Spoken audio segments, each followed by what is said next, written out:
It's my feel-good breakfast show.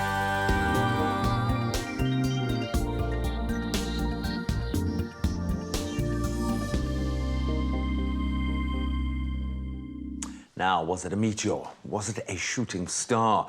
These were some of the questions that absolutely hooked Mzansi as we looked up into the sky on Monday evening and saw something remarkable. Thankfully, the puzzle has been solved, as it looks like the object that was spotted by so many people and obviously spread across social media like wildfire was most likely the upper stage of the Chinese Yuanzheng 1S rocket being deorbited.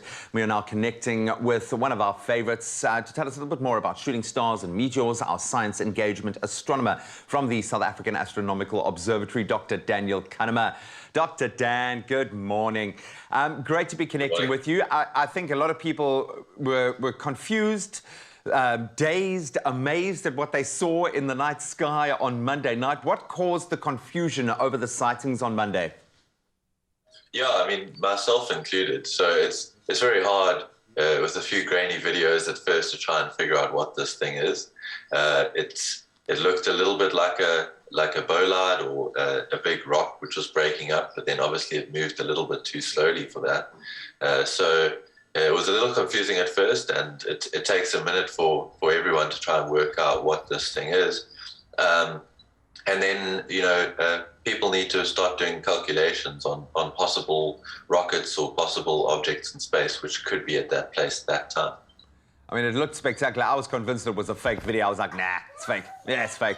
Because it really is awesome. But obviously, a lot of us were hoping it was a meteor coming down to Earth. What are the key differences between observing a meteor, or a meteor shower, if you will, and then a shooting star? So a meteor is essentially a shooting star. So a shooting star is generally formed by quite a small object, you know, a few centimeters or a little bit bigger, which enters the Earth's atmosphere, burns up very, very quickly, and that's what you see as a shooting star. Meteors can range from that up to, you know, 10 meters or so, and they'll burn up in the upper atmosphere. As they get larger, they form something called a bollard, which is a little bit more dramatic, something more like we witnessed with this, but then moving a little bit faster. So, you know, there's kind of a scale of the rocks that are coming in, and the effect of them is different.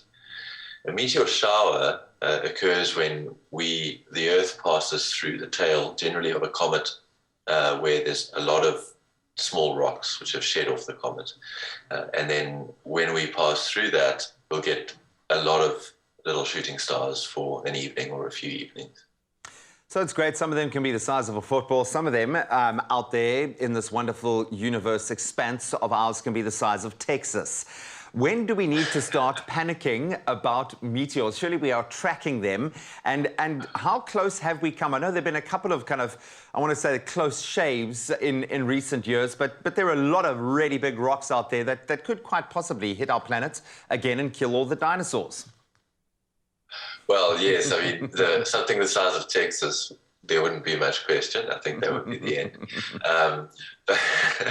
But yeah, so the meteors, they formed by something called meteoroids, which are these small objects I was talking about. As they get a bit bigger, we call them asteroids. So asteroids do range from, you know, 10 meters right up to hundreds of meters, kilometers across even. We're pretty confident that we know of most of the large asteroids, and we are tracking them. At the moment, there's nothing that's hitting the Earth in the next 100 years that we know of. There's a small chance we've missed something, and that would be quite worrying. But, you know, there are a lot of teams who are doing this constantly. They are tracking every asteroid that we know, working out its orbit, and checking whether there's any risk to us at all. Oh, man, I'm just wondering what we're going to do, because Bruce Willis presumably is not going to be around in 100 years' time, so I have no idea what we will actually do if a meteor does enter into our atmosphere. Dr. Dan, thanks for clearing that up, my friend. Go get back into bed. You've earned it, man. Go and dream of shooting stars.